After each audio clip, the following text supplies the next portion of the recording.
Welcome back to Just One Question. And I am really thrilled to have with us today Newton Cheng. He is the Director of Health and Performance at Google, supporting the physical, mental, social, and spiritual health and well-being of Google's global workforce. But even more importantly than that, he has been recently sharing his own story of burnout and speaking about mental health in the workplace in order to try to reduce the stigma surrounding this important issue. So Newton, welcome. Thank you for being on Just One Question. How are you? I am doing great. As I mentioned before we started recording, I have childcare looming, so that's both excitement and anxiety. But we are going on a family getaway to surprise a good friend for his birthday. So a lot Oh, of upcoming joy in the next few days.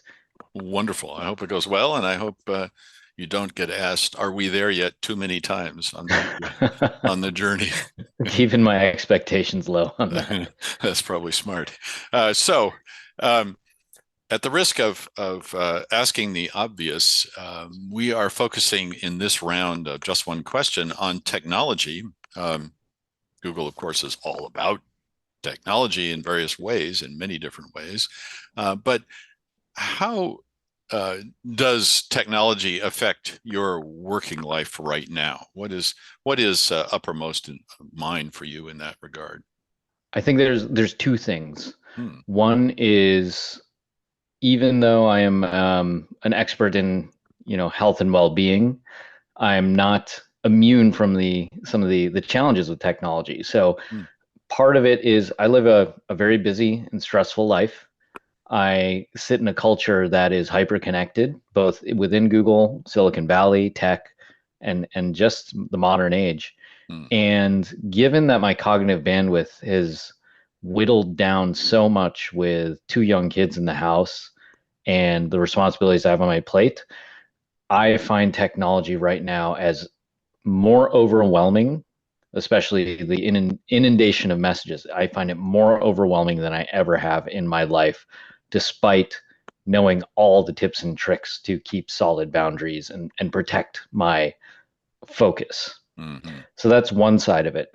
Hmm. The other side of it is as large language models such as Bard, ChatGPT, and others are being released into the market, and now we have our hands on them. I'm spending a lot of time just fiddling with them, saying, okay, what can this do? What can this not do? And also spending a lot of time listening to various experts make predictions about where this goes, as well as the ones that are really interesting to me are people who are trying to call out what we start to see as, large language models leading to artificial general intelligence. Others are saying like, no, it's not going to get there. This is one expert I heard call it glorified cut and paste. Hmm. And so I'm watching and I'm like, I don't know where this goes, but it's fascinating. Hmm.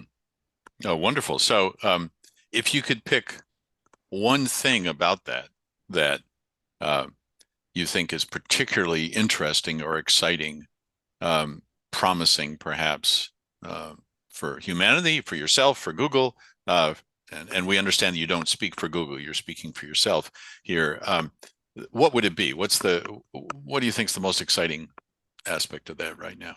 So the thing that really is catching my eye right now is there's data showing that when patients interact with a large language model that is speaking, say, as a medical professional, they actually interpret oftentimes the words created by the large language model to be higher empathy than that of the human doctor.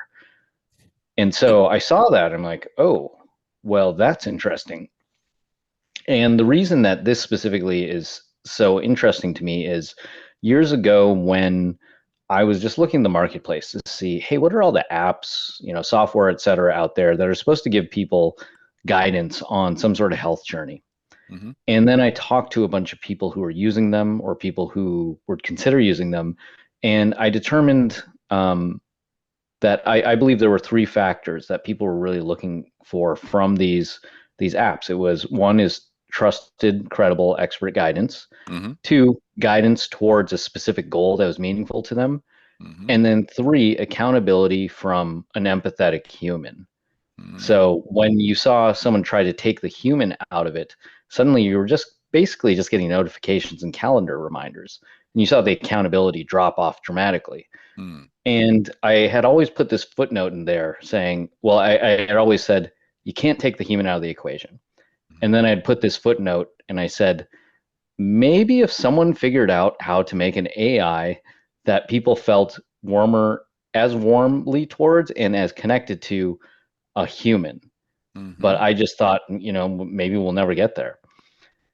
And now I'm seeing this data, which points to maybe we might. mm, And I don't know how I feel about that. On the other one hand, human accountability, this might dramatically enable access to people who need that accountability. And now they can get it from an AI. And mm-hmm, if it helps them do things like improve their health, that's wonderful. mm-hmm. On the other hand, it also points to the possibility of machines replacing a human in a human to human relationship. Mm-hmm. And something about that feels fundamentally wrong to me. And I haven't put enough thought into why.